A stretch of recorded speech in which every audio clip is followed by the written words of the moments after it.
नमस्कार दोस्तों, स्वागत है आपका फर्स्ट ट्रेड में। आज हम एपिसोड 5 में broadening wages ascending chart pattern को समझने की कोशिश करेंगे। अगर आपको हमारे वीडियोस अच्छे लगते हैं तो चैनल को सब्सक्राइब जरूर करें, क्योंकि इस सीरीज में हम एनसाइक्लोपीडिया ऑफ चार्ट पैटर्न्स को step by step easy Hindi में डिकोड कर रहे हैं। चलिए जल्दी से आज की इस मास्टर क्लास का रोड मैप देख लेते हैं। पहले हम समझेंगे कि ये पैटर्न आखिर होता क्या है और इसके पीछे की साइकोलॉजी क्या है। उसके बाद हम देखेंगे कुछ इंपॉर्टेंट आइडेंटिफिकेशन रूल्स, फिर आएगा वो बहुत ही स्पेशल पार्शियल राइज कॉन्सेप्ट, और एंड में हम ब्रेकआउट्स और proper risk managed trading strategy को डिटेल में डिकोड करेंगे।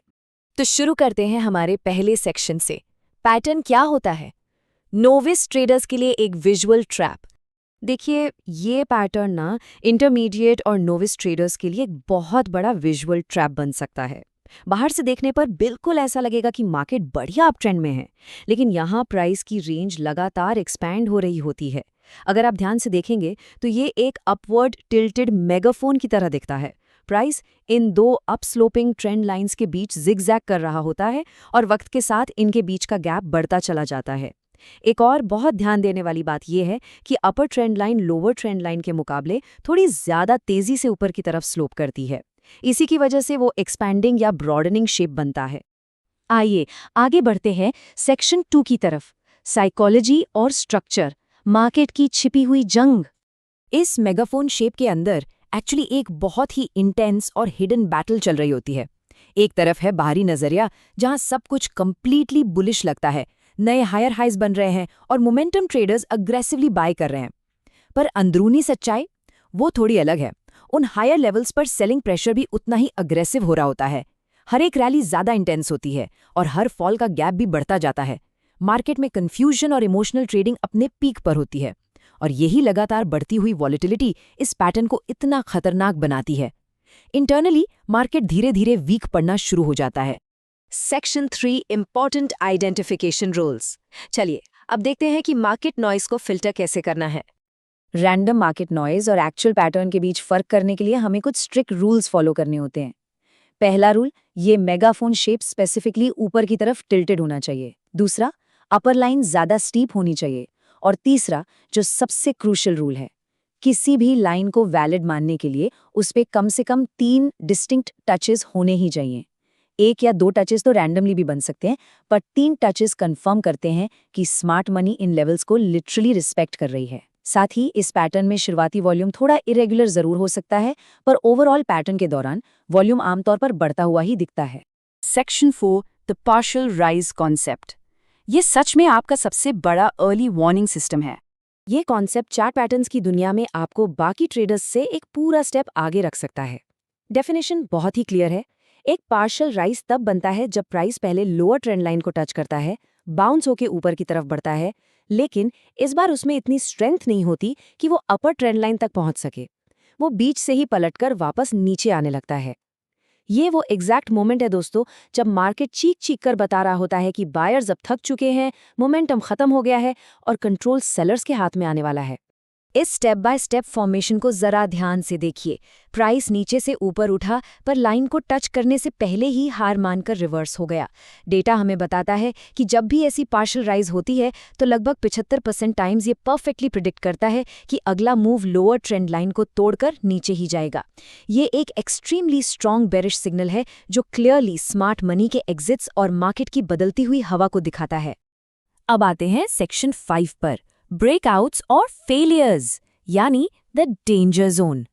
इस पैटर्न के एंड में क्या होता है और इस डेंजर जोन में जल्दबाजी करने की क्या सजा मिलती है, इसे समझना बहुत जरूरी है। यहाँ एसेंशियली 2 सिनारियोज बनते हैं। कभी कभी प्राइस स्ट्रॉन्ग वॉल्यूम के साथ अपर लाइन को तोड़कर ऊपर निकल जाता है, जिसे हम बुलिश कंटिन्यूएशन कहते हैं, पर डेटा कहता है कि ये काफी रेयर है। दूसरी तरफ है बेरिश सिनारियो, जहां प्राइस लोअर लाइन को तोड़कर नीचे आता है। मैथमेटिकली एक लंबे अप ट्रेंड के बाद इसके होने की प्रोबेबिलिटी सबसे ज्यादा होती है। ये एक हाईली प्रोबेबल रिवर्सल होता है, पर ध्यान रहे सिर्फ लाइन क्रॉस करना ही सब कुछ नहीं है। ब्रेकआउट का बस ऐसी गेस लगाना एक बहुत बुरा आइडिया है, और ये एग्जाम्पल उसकी परफेक्ट वजह है। यहाँ देखिए, प्राइस ने लोअर ट्रेंड लाइन को ब्रेक किया। कई ट्रेडर्स ने जल्दबाजी में शॉर्ट भी कर दिया होगा, पर प्राइस 5% से भी कम गिरता है और तुरंत बाउंस बैक करके पैटर्न के अंदर वापस चला जाता है। इसे हम एक फेल्ड ब्रेकआउट कहते हैं। इसलिए कॉन्फर्मेशन का वेट करना एब्सोल्यूट क्रूशियल है। सेक्शन 6, ट्रेडिंग स्ट्रैटेजी और रिस्क। आइए देखते हैं थ्योरी को प्रैक्टिस में कैसे लाना है और ट्रेड एग्जीक्यूट कैसे करना है। अब जब हम पैटर्न और ट्रैप्स दोनों को समझ चुके हैं तो एग्जीक्यूशन प्लान बनाते हैं। सबसे पहली और अहम बात, सिर्फ पैटर्न दिखने पर ट्रेड नहीं लेना है। एक डेली कैंडल का ट्रेंड लाइन के बाहर प्रॉपर्ली क्लोज होने का वेट कीजिए।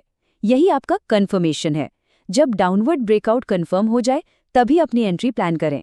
रिस्क मैनेज करने के लिए अपने स्टॉप लॉस को वापस पैटर्न के अंदर वाले किसी रीसेंट स्विंग हाई पर सेट करें और आखिर में मेजर टारगेट रूल का यूज करके अपने प्रॉफिट का टारगेट फिक्स कीजिए। चलिए इस मेजरमेंट रूल को विजुअली थोड़ा और क्लियर करते हैं। एक डाउनवर्ड ब्रेकआउट होने पर आपका टारगेट निकालना एक्चुअली काफी सिंपल है। इस पूरे पैटर्न के बनने के दौरान प्राइस ने जो सबसे लोएस्ट लो बनाया था ना, बस वही आमतौर पर आपका डाउनवर्ड टारगेट होता है। एक केस स्टडी भी थी, एक नाइट शिफ्ट वर्कर कर्टिस के बारे में। उसने इस पैटर्न को स्पॉट किया, मेजर रूल अप्लाई किया और लोएस्ट लो के आसपास अपना टारगेट लगाकर इस बेरिश ब्रेकडाउन को सक्सेसफुली ट्रेड किया। ये रूल आपको एक बहुत क्लियर और डिफाइंड एग्जिट स्ट्रैटेजी देता है। लेकिन दोस्तों, चाहे सेटअप कितना भी परफेक्ट क्यों ना लग रहा हो, इस बात को अपने दिमाग में बिठा लीजिए कि चार्ट पैटर्न्स में प्रोबेबिलिटी होती है, सर्टेनिटी नहीं। ये कोई जादू नहीं है। इस मार्केट में 100% गारंटी जैसी कोई चीज नहीं होती। अगर प्राइस अचानक आपके ट्रेड के अगेंस्ट चला जाए या ब्रेकआउट के बाद वॉल्यूम सपोर्ट ना करे, तो सिर्फ एक छोटा सा प्री डिफाइंड स्टॉप लॉस ही आपकी बची हुई कैपिटल को बचा सकता है। मार्केट के ओवरऑल ट्रेंड को हमेशा रिस्पेक्ट करें। तो दोस्तों, ब्रॉडनिंग वेजेस असेंडिंग पैटर्न हमें बताता है कि प्राइस ऊपर जारी होती है लेकिन वॉलेटिलिटी भी बढ़ रही होती है। इसलिए इस पैटर्न में गेस नहीं, कंफर्मेशन सबसे इंपॉर्टेंट होता है। अगर आपको ये एपिसोड हेल्पफुल लगा हो तो वीडियो को लाइक करें, चैनल को सब्सक्राइब करें और कमेंट में बताएं कि आपको नेक्स्ट पैटर्न किस स्टाइल में समझना है। मिलते हैं नेक्स्ट एपिसोड में। टाटा।